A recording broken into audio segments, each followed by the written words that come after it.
자, 오늘도 말씀과 성령으로 충만한 이 하루 되시기 바라고, 또한 새롭게 시작하는 한 주간이 우리 주님과 함께 동행하는 귀한 한 주간 되시기를 간절히 축원합니다. 오늘부터 예레미야 애가의 말씀이 시작이 됩니다. 이 예레미야 애가라는 말씀은 히브리어로 에카라는 단어입니다. 에카. 이 에카라는 말을 잘 이해하시면 좋을 것 같습니다. 이 에카라는 말은 우리나라 말로 슬프다라는 뜻을 갖고 있습니다. 특별히 오늘 읽었던 1장과 2장과 4장의 말씀은 이 에카라는 히브리어의 말로 시작이 됩니다. 슬프다라는 걸, 슬프다. 1장 1절에 보면 슬프다 이 성이요. 그러니까 슬프다라는 단어가 시작이 되죠. 에카. 2장 1절 슬프다 주께서, 에카라는 말로 시작이 됩니다. 4장 1절 슬프다 어찌 그리 금이 빛을 잃고 순금이 변질하였으며, 또 여기도 슬프다 에카라는 단어가 시작이 되죠. 전부 에카라는 단어예요. 그러니까 예레미야 애가라는 성경은요, 그러니까 예레미야의 슬픈 노래 이렇게 생각하시면 돼요. 그러니까 예레미야의 슬픈 이야기 이렇게 여러분 생각하시면 좋을 것 같습니다. 내일 시간에 또 에카라는 말을 좀 더 깊숙하게 좀 들어가려고 합니다. 그럼 왜 예레미야가 슬프다라고 이야기했을까요? 주전 586년에 예루살렘이 무너지게 됩니다. 그러니까 예루살렘은요, 그냥 우리나라로 이야기하면 그냥 서울이에요, 서울. 서울인데 그 서울이 하나도 남김없이 전부 다 무너지게 된 거예요. 폐허가 되고 무너지게 되는 상황이죠. 그러니까 예레미야가 산꼭대기에 올라가서 이 예레미야가 무너지는 상황을 보니까, 예루살렘이 무너지는 상황을 보니까, 이게 말로 표현할 수가 없는 거예요. 우리가 여러분 말로 표현할 수 없을 때 어떻게 해요? 그냥 슬퍼 이렇게 합니까? 아니잖아요. 말이 안 나오잖아요. 그리고 어떡해 여보 나 어떡해, 권사님 나 어떡해 막 이렇게 하잖아요. 이게 에카라는 거예요. 에카. 처참하게 무너진 거죠. 그리고 또 그들이 생명보다 소중하게 여겼던 예루살렘 성전, 예루살렘 성이 있었고 그 옆에 예루살렘 성전이 이렇게 있었는데 그것도 하나도 빠짐없이 다 무너지게 된 거예요. 그 성전 안에는 지성소가 따로 있었거든요. 그 지성소 안에는 이스라엘 백성들의 뇌리에는 하나님이 계시다라고 여겼어요. 그러니까 하나님이 계시기 때문에 절대로 예루살렘 성전은 무너지지 않을 거라고 이게 정말 믿고 있었거든요. 그런 장소예요. 근데 그 예루살렘 성전이 흔적도 없이, 우리 예루살렘의 그 이제 성지순례 가면은 벽이 하나 세워져 있는데 그 통곡의 벽이라고 하거든요. 그 통곡의 벽을 제외하고는 흔적도 없이 사라지게 된 거예요. 그러니까 이스라엘 백성들이 하나님이 계신데 어떻게 무너져? 실패감, 또 뭐 무력감, 상실감, 패배감, 그러니까 무엇으로도 설명할 수 없는 힘든 시간이 된 거죠. 삶을 살아야 할 의지마저도 이제 비참하게 이제 생을 마감할 수밖에 없는 상황이 된 거예요. 그것을 지켜본 예레미야 마음이 어떻겠습니까? 그 슬픔을 도무지 참을 수가 없는 거예요. 그래서 눈물을 흘려요. 눈물을 흘리면서 썼던 성경이 예레미야 애가라는 거예요. 그래서 첫 번째로 말을 할 수 없는 거예요. 어떤 상황을 좀 적어야 되는데, 하나님께서 주시는 예언의 말씀을 적어야 되는데 그의 감정이 너무 슬픈 거예요. 그리고 그 앞에 이렇게 적죠. 에카, 나 너무 슬프다. 자, 그래서 예레미야 애가는 사실 성경이다 보다는 어떤 한편의 시예요. 그러니까 1장도 시고 2장도 시고 3장도 시고 1장부터 5장까지가 다 시로 되어 있습니다. 그러니까 1장부터 4장까지는 슬픔을 노래하는, 슬픔을 이야기하는 비탄시로 되어 있고 마지막 5장은 기도하는 기도의 내용의 시로 되어 있습니다. 근데 여러분 참 특이한 점이 있어요. 여러분들 이제 예레미야 애가를 이번 한 주간 살펴보게 될 건데, 만약에 현장에 나오지 못하거나 나오지 못한 상황에 있으면 이번 한 주간은 예레미야 애가를 내가 좀 정독하겠다, 예레미야 애가 말씀을 좀 반드시 읽겠다 싶으시면 온라인 예배로도 한번 들어보십시오. 그러면 여러분 예레미야 애가가 아마 여러분들에게 신앙의 어떠한 경각심, 신앙의 어떤 자각심을 많이 줄 겁니다. 자, 예레미야 애가는 좀 특이한 것이 있는데 오늘 말씀 여러분 1장에 보면 몇 절로 끝나죠? 22절로 끝나죠. 자, 2장을 넘겨보세요. 2장. 2장을 넘겨보면 몇 절로 끝나죠? 22절로 끝나죠. 자, 한 장 더 넘겨보세요. 3장을 보세요. 3장은 몇 절로 끝납니까? 66절이죠. 자, 66절은 22절의 3배죠. 그죠? 4장을 보세요. 4장 중 몇 장 끝납니까? 20? 네. 그 다음에 5장을 가보세요. 5장을 가보시면 5장도 몇 장으로 끝납니까? 아, 특이하죠. 특이해요. 전부 다 22절과 관련이 있어요. 근데 이거는 우연히 그렇게 쓴 것이 아니고 의도적으로 쓴 거예요. 히브리어의 자음의 단어가 알렙, 뭐 베타 이렇게 다 하는 단어가 22자예요. 그러니까 우리나라 성경에서는 잘 보이지 않지만 히브리어 원어 성경을 보면 히브리어의 단어 순서대로 썼어요. 그러니까 1장 1절은 알렙, 네. 그 다음에 마지막 22절까지 타우까지 히브리어의 자음의 순서로 봤으니까 그 자음에서 나올 수 있는 가장 슬픈 용어들을 쓴 거예요. 1장 1절, 1장 2절. 우리도 그렇잖아요. 우리도 기역, 니은, 디귿, 리을 이렇게 쓰잖아요. 그죠? 자음을 쓰잖아요. 그러니까 기역에서 쓸 수 있는 가장 슬픈 표현을 쓴 거예요. 기역에 쓸 수 있는 가장 슬픈 표현이 뭘까요? 가장 슬프다 이렇게 쓸 수 있잖아요. 그죠? 기역이 들어가니까. 이게 히브리어 1절을 쓴 거고 니은은 뭐가 있을까요? 나 너무 슬프다. 이렇게 쓸 수 있잖아요. 그걸 2절로 쓴 거고 다는 뭐가 있을까요? 다 슬프다 이렇게 쓸 수 있잖아요. 라는 뭐가 있을까요? 뭐 예를 들어서 라면 먹다가 이를 깨물어서 슬프다 뭐 이렇게 될 수 있잖아요. 그러니까 그 한 절 한 절이 슬픈 단어를 쓴 거예요. 그래서 의도적으로 22절을 쓴 거죠. 22자를. 그럼 66절은 뭐냐? 한 단어를 세 절로 쓴 거예요. 한 단어를 세 절로. 그러니까 기역을 세 절로. 기역을 가지고 1절, 2절, 3절. 니은을 가지고 4절, 5절, 6절. 이거를 반복적으로 3번 썼다고 보시면 될 것 같아요. 예, 별로 중요하진 않아요.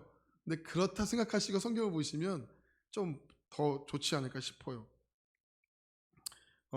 예레미야 애가를 제가 이번 주에 오늘부터 수요일까지 말씀을 전하는데 제가 예레미야 애가 말씀을 준비하면서 저도 막 우울해지는 거예요.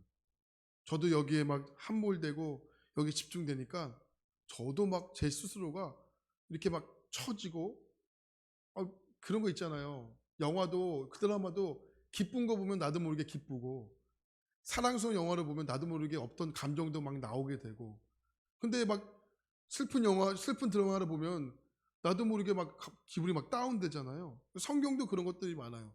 성경도 읽으면 막 기쁨이 되는 성경이 있는 반면에 어떤 성경을 읽으면 나도 모르게 막 슬프고 다운되는 성경이 있어요. 근데 예레미야 애가가 마치 그런 성경과 같아요. 제가 오늘 말씀의 제목을 즐거운 노래보다 슬픔의 노래가 더 많은 인생이라고 적었는데 여러분 한번 잘 생각해 보세요. 여러분 인생을 지금 살아오셨고 앞으로 살아가실 건데 여러분 어떠세요? 제가 여러분 이렇게 권사님들 앞에서 인생을 얘기하기가 참 부끄러운데 어떠세요? 슬프고 기쁜 날이 많으셨어요? 아니면 이렇게 즐겁고 기쁜 날이 많으셨어요? 아니면 슬프고 고통스러운 날이 많으셨어요?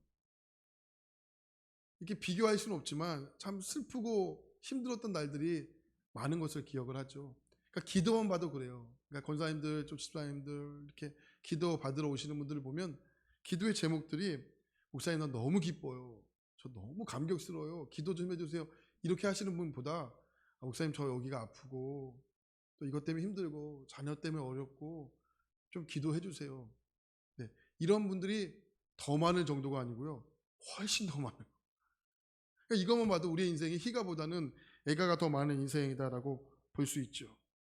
근데 하나님이 구원하셨을 때 여러분들을 슬프게 비탄하게 만드시기 위해서 하나님 부르신 것이 아니시고 하나님 여러분들을 기쁘고 구원의 감격 속에 살기 위해서 여러분들을 부르셨어요. 우리가 예수님을 믿고 하나님의 자녀가 되었다는 것은 무엇을 의미하죠? 하나님의 나라가 내 것이 되었다는 것을 의미해요. 우리는 이것을 가리켜 구원이라고 이야기를 하죠. 성경에서 하나님의 나라는 성경에서 하나님 나라는 어떠한 특별한 장소를 의미하지 않아요.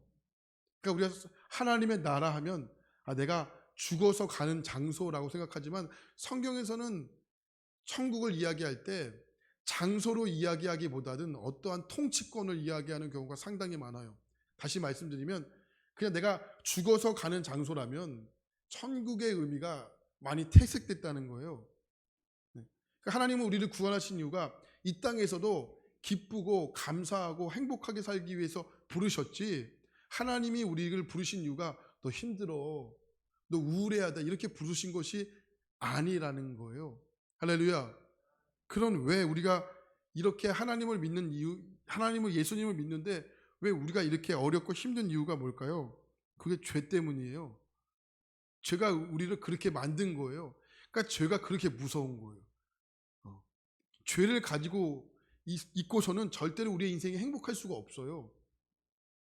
자, 그럼 제가 다시 한번 하나님 나라에 대한 의미를 좀 설명할 텐데, 죽어서 가는 나라가 하나님 나라이지만 그보다 더 큰 의미가 통치라고 말씀드렸어요. 그래서 여러분의 가정이 하나님께서 통치하시는 가정이 되시면 그 가정이 무엇이라는 거예요? 하나님의 나라가 될 수 있다는 거예요. 그러니까 여러분의 마음과 여러분의 삶이 하나님께서 통치하시는 여러분의 삶이 되면 그 마음은 무엇이 된다는 거예요? 하나님의 나라가 된다는 거예요. 그래서 예수님께서 이 땅에 오셨을 때 뭐라고 이야기했어요? 하나님의 나라는 너희 안에 있다고 하셨잖아요. 할렐루야. 그게 하나님의 나라예요. 그러니까 우리가 예수를 믿으면 하나님의 나라를 맛보며 살 수 있는 거예요. 그것이 하나님 나라를 우리에게 주신 하나님의 선물이라는 거죠. 그런 의미에서 여러분 물을게요. 여러분 하나님의 나라를 맛보고 살고 있으세요? 예수님께서 우리에게 그와 같은 기쁨을 주시기 위해서 이 땅에 오셨는데 그 예수님을 믿는 우리가 그 하나님의 나라를 맛보고 살지 못한다면 이보다 안타까운 일이 없다라는 것이죠. 그래서 너무 슬퍼요. 그래서 애통한 거예요. 항상 웃고 행복하게 살고 싶은데 웃는 날도 있지만 슬프고 힘들고 우울해서 우는 날도 참 많다는 거죠. 그래서 우리의 인생이 희가 즐거운 노래보다 애가 슬픈 노래가 더 많은 인생. 그 우리의 인생의 목표가 이제 제목만 봐도 알 수 있죠. 나의 인생은 애가보다 희가가 더 많은 인생으로 만들어가는 것, 이게 신앙생활이라는 거예요. 할렐루야. 자, 오늘 예레미야가 이스라엘 백성들이 이 애가의 노래를 부르면서 이전에 너희 인생 가운데 애가가 많을 것이다, 그러니까 조심하고 준비해라, 끊임없이 알려주었죠. 그런데 그들이 예레미야의 말을 처참하게 무시하게 되죠. 자, 1절과 2절 말씀을 같이 한번 볼까요? 1절과 2절입니다. 시작. 슬프다 이성이여, 전에는 사람들이 많더니 이제는 어찌 그리 적막하게 앉았는고, 전에는 열국 중에 크던 자가 이제는 과부같이 되었고, 전에는 열방 중에 공주였던 자가 이제는 강제 노동하는 자가 되었도다. 밤에는 슬피 우니 눈물이 땀에 흐르며 사랑하는 자들 중에 그에게 위로하는 자가 없고 친구들도 다 배반하여 원수들이 되었도다. 반복적인 단어가 나오죠. 전에는, 이제는, 전에는, 이제는, 전에는, 이제는. 그러니까 전에는 희가의 인생을 살았다면 이제는 뭐예요? 애가의 인생을 산 거예요. 전에는 희가의 인생을 살았다면 이제는 애가의 인생을 산 거예요. 그러니까 희가에서 애가로 바뀔 수밖에 없는 그 중심축이 무엇냐? 그게 죄라는 거예요. 그러니까 죄가요, 우리를 이렇게 피폐하게 만들어요. 죄가 우리를 이렇게 행복하지 못하게 만들어요. 그러니까 죄를 가지고서는 우리의 인생 행복할 수 없어요. 할렐루야. 그래서 그 죄를 가지고 행복할 수 없기 때문에 누가 오신 거예요? 예수님께서 이 땅에 오셨고 십자가 잘 죽으셨고, 그 예수를 믿는 자에게는 우리에게 하나님 놀라운 특권을 주셨는데 그게 뭐예요? 회개라는 거예요. 회개. 할렐루야. 그러니까 회개가 우리를 애가에서 희가로 만들어주는 인생이 되는 거예요. 그럼 여러분, 우리의 인간은 나약하지 않습니까? 또 넘어져요. 그러니까 우리 예수님은 넘어지는 것을 가지고 뭐라 그러는 것이 아니고, 왜 넘어졌는데 왜 거기서 주저앉아 있어? 다시 예수를 붙잡고 일어나야지. 일어나지 못하기 때문에 예수님께서 뭐라고 하시는 거예요. 그것 때문에 슬퍼하시는 거예요. 에레미야가 이스라엘 백성들 보고 슬퍼한 이유가 뭐예요? 전에 계속적으로 이야기했으면 너희들이 주저앉아 있으면 일어나야 되는데 일어나지 못하고 왜 멸망했느냐? 이것을 보고 예레미야가 지금 슬퍼하고 있다는 거예요. 1절 말씀에 보면 적막하게라는 단어가 히브리어로 다바드라는 단어예요. 다바드. 이 뜻은 고독하게, 쓸쓸하게, 홀로 이런 뜻이에요. 그러니까 다바드라는 의미만 봐도 예루살렘이 얼마나 황폐하고 얼마나 사람들이 살고 있지 않는 도시가 되었는지를 금방 알 수 있는 단어이지 않습니까? 3절 보십시오. 유다는 환난과 많은 고난 가운데 사로잡혀 갔도다. 그가 열국 가운데 거주하면서 쉴 곳을 얻지 못하며 그를 핍박하는 모든 자들이 궁지에서 그를 뒤따라 잡았도다. 백성들에게 있어 예루살렘은 어떤 곳입니까? 아주 특별한 장소예요. 애굽에서 종되었던 이스라엘 백성들이, 그때는 이스라엘 백성들도 아니죠. 그냥 노예예요, 노예. 노예였던 이스라엘 백성들이 하나님의 보호하심을 받았던 특별한 장소 예루살렘이죠. 근데 그들이 종되었던 곳에서 탈출시켜서 이제 자유인의 아주 특별한 하나님의 백성으로 살았던 예루살렘에서 이제 다시 쫓겨나 노예로 간 거예요. 이게 얼마나 안타까운 것입니까? 얼마나 안타까운 일이에요. 그러니 얼마나 슬프겠습니까? 4절 말씀 보니까 시온의 도로들이 슬퍼하며 절기를 지키러 나아가는 사람이 없음이로다. 모든 성문들이 정박하게 제사장들이 탄식하며 처녀들이 근심하며 시온도 곤고를 받았도다. 이스라엘 백성들은 절기 때마다 성전을 향해 올라오잖아요. 그래서 시편 말씀을 보니까 성전을 향해 올라가는 노래 이렇게 되어 있는 시편도 있잖아요. 이게 뭐예요? 집에서부터 성전까지 거리가 기니까 나만 가는 것이 아니잖아요. 성전을 향해 절기 때마다 이스라엘 백성들은 3번 무조건 올라와야 되는데 나만 가는 것이 아니고 동네 사람들이 다 같이 가는 거예요. 다 같이 가면서 뭐 해서 쑥닥쑥닥 이야기하겠죠. 그래서 하나님이 그냥 너 쑥닥쑥닥 하면서 은혜 버리지 말고 성전을 향해 올라오면서 노래 불러. 그 노래가 시편 말씀에 기록이 되어 있는 곳이 굉장히 많아요. 그래서 성전을 향해 올라가는 노래가 그 노래예요. 절기 때마다 사람들이 북적북적거리면서 노래를 부르면서 오라 우리가 여호와의 산에 올라 막 이렇게 노래를 부르면서 야 너는 화음 좀 넣어봐. 넌 알토해? 넌 베이스해? 나는 소프라노 할게. 야 화음도 못 맞히냐 막 이러면서 올라간 거예요. 은혜 받으면서 올라갔는데 지금 4절 말씀 보니까 뭐라고 이야기해요? 시온의 도로들이 슬퍼하며. 왜요? 절기를 향해 예루살렘으로 올라올 수가 없게 된 거예요. 이제는 왜? 무너졌기 때문에. 그러니까 너무 슬픈 거죠. 올라오는 순례자들이 없어요. 예배하는 장소가 없어요. 그런 장소가 된 겁니다. 자, 근데 왜 이런 슬픈 노래를 왜 굳이 성경에 기록했을까? 왜 굳이 기록했을까? 왜 에레미야 얘기를 여러분 우리에게 왜 들려주신다고 생각하십니까? 우리가 하나님을 떠나 삶을 산다면, 우리가 하나님의 뜻을 잊어버리고 산다면 결국 우리의 삶은 기쁨의 삶이 될 수 없다는 거예요. 우리의 삶은 애가의 삶이 될 수밖에 없다는 거예요. 교회가 하나님의 뜻을 떠나 하나님의 뜻을 붙잡지 않을 때 결국 교회는 마침내 패망한 예루살렘의 성전처럼 슬픈 결말이 된다는 거예요. 저는 이런 의미에서 저는 여러분들을 진심으로 권면해드리고 축복하고 싶은 것은, 여러분들이 이 성전을 향해 여러분의 집을 나서는, 성전을 향해 올라오는 여러분의 발걸음 속에서 아무런 의미 없이, 여러분 아무런 기대감 없이 올라오지 마시고, 여러분이 성전을 향해 올라오는 여러분의 발걸음 가운데 정말 하나님의 놀라운 은혜의 기대감으로 가득 가지고 이 성전을 향해 올라올 수 있기를 축복합니다. 오늘 성전을 향해 올라오는 여러분의 발걸음 잘 기억해 보십시오. 기쁘십니까? 충만하십니까? 감격스러우십니까? 아니면 시온의 도로들이 슬퍼함 같이 여러분 그런 발걸음으로 올라오셨습니까? 왜 예루살렘이 이렇게밖에 될 수 없었습니까? 성경은 분명하고도 명확하고도 정확하게 말하는 거예요. 8절의 말씀 보겠습니다. 8절에 보니까 뭐라고 얘기합니까? 예루살렘이 어떻게 해요? 크게 범죄함으로. 크게 범죄함으로. 크게 범죄했다는 거예요. 예루살렘과 예레미야와 동시에 살았던 선지자가 에스겔이라는 선지자예요. 에스겔은 그 바벨론의 포로로 잡혀가게 되거든요. 그 에스겔이라는 선지자가 어느 날 하나님이 환상을 보여주세요. 환상을 보여주시고 에스겔을 어디로 데려가시냐면 예루살렘 성전을 향해 데리고 올라가십니다. 예루살렘 가봤더니 문을 열고 들어가 봤더니 그 거룩한 성전 안이 냉랭한 거예요. 그리고 이 제단 앞에는 아세라 목상, 바알 목상, 우상의 목상들이 거기에 빼곡하게 세워져 있는 거예요. 그리고 하나님께서 그 목상을 부어주시더니 앞으로 오라는 거예요.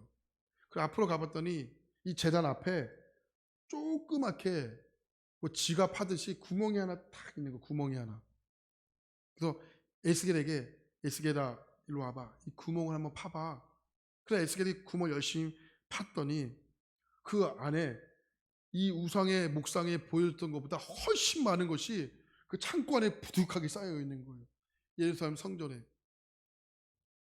하나님께서 에스겔에게 이렇게 말하는 거예요. 에스겔아, 너 왜 봤지? 야, 그러니 내가 어떻게 내가 이렇게 된 예루살렘 성전을 보고 내가 어떻게 이거 그냥 둘 수 있어? 너라면 그냥 둘 수 있겠니?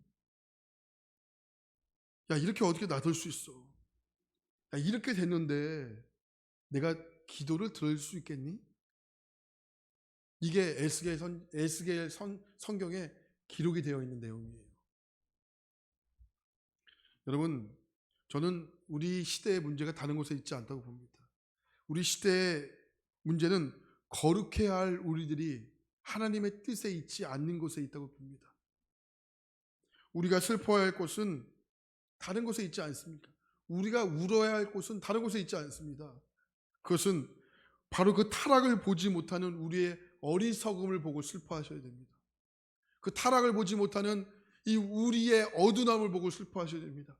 그 타락을 타락으로 여기지 못하는 우리의 죄로 인해서 우리의 눈이 가려지는 것을 보고 우리는 오늘 이 시간 애카하셔야 됩니다. 이번 한 주간 예레미야 애가를 묵상하게 될 텐데, 여러분 성전에 나오지 못하시더라도 오늘 한 주간 하나님 앞에 좀 결단해 보십시오. 온라인으로도 예배 드리시고 또한 성전 향해 나와 예배 드리시고 다른 곳에 있지 않는 거예요. 우리가